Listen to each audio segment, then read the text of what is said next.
सबसे बड़ा पुण्य। एक प्रेरणादायक कहानी। एक राजा बहुत बड़ा प्रजापालक था।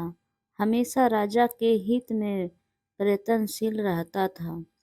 वह इतना कर्मठ था कि अपना सुख, ऐशो आराम सब छोड़कर सारा समय जन कल्याण में ही लगा देता था।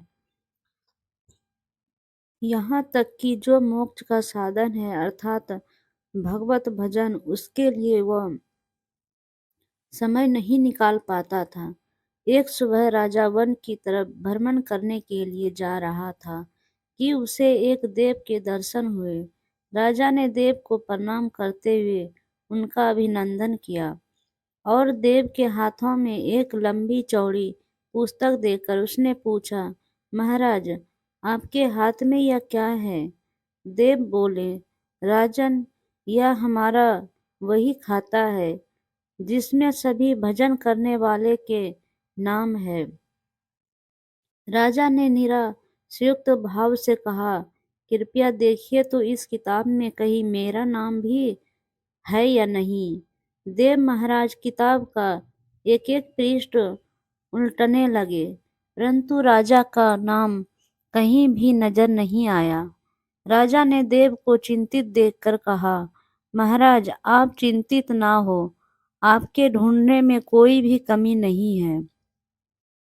वास्तव में ये मेरा दुर्भाग्य है कि मैं भजन कीर्तन के लिए समय नहीं निकाल पाता और इसीलिए मेरा नाम यहाँ नहीं है।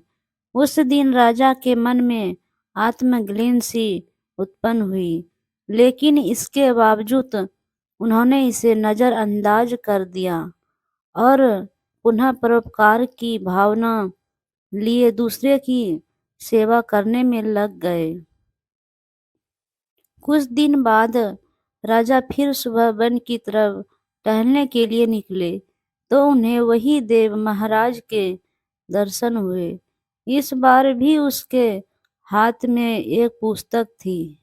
इस पुस्तक के रंग और आकार में बहुत भेद था और यह पहली वाली से काफी छोटी भी थी। राजा फिर उन्हें प्रणाम करते हुए पूछा, महाराज, आज कौन सा वही खाता अपने हाथों में लिया हुआ है?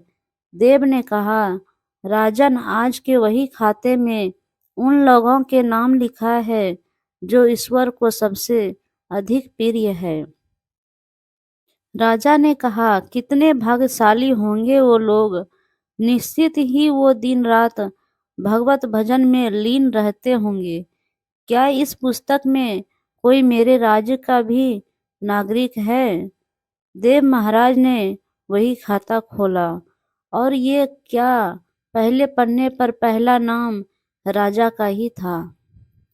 राजा ने आश्चर्यचकित होकर पूछा, महाराज, मेरा नाम इसमें कैसे लिखा हुआ है? मैं तो मंदिर भी कभी कभार ही जाता हूँ। देव ने कहा, राजन, इसमें आश्चर्य की क्या बात है? जो लोग निष्काम होकर संसार की सेवा करते हैं, जो लोग संस्कार के उपकार में अपना जीवन अर्पण करते हैं, जो लोग मुक्ति का लोभ भी त्याग कर प्रभु के निर्बल संतानों की सेवा सहायता में अपना योगदान देते हैं, उन त्यागी महापुरुषों का भजन स्वयं ईश्वर करता है। हे राजन, तू मत पछता कि तू पूजा पाठ नहीं करता, लोगों की सेवा कर। तू असल में भगवान की ही पूजा करता है।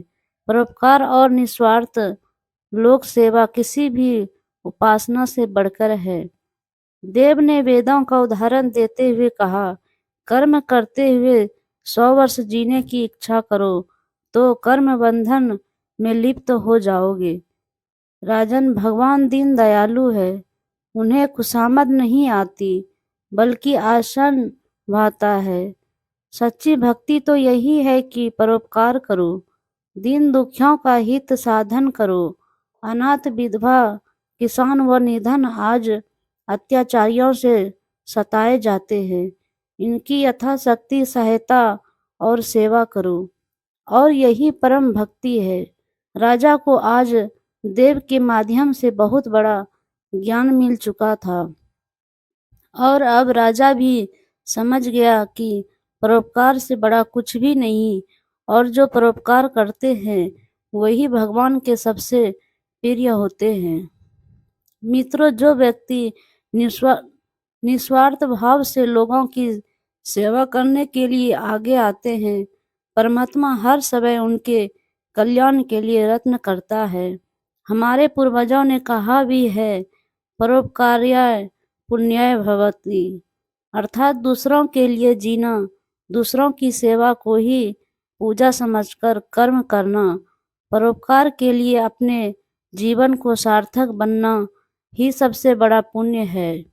और जब आप भी ऐसा करेंगे तो स्वतः ही आप वह ईश्वर के प्रिय भक्तों में शामिल हो जाएंगे। धन्यवाद।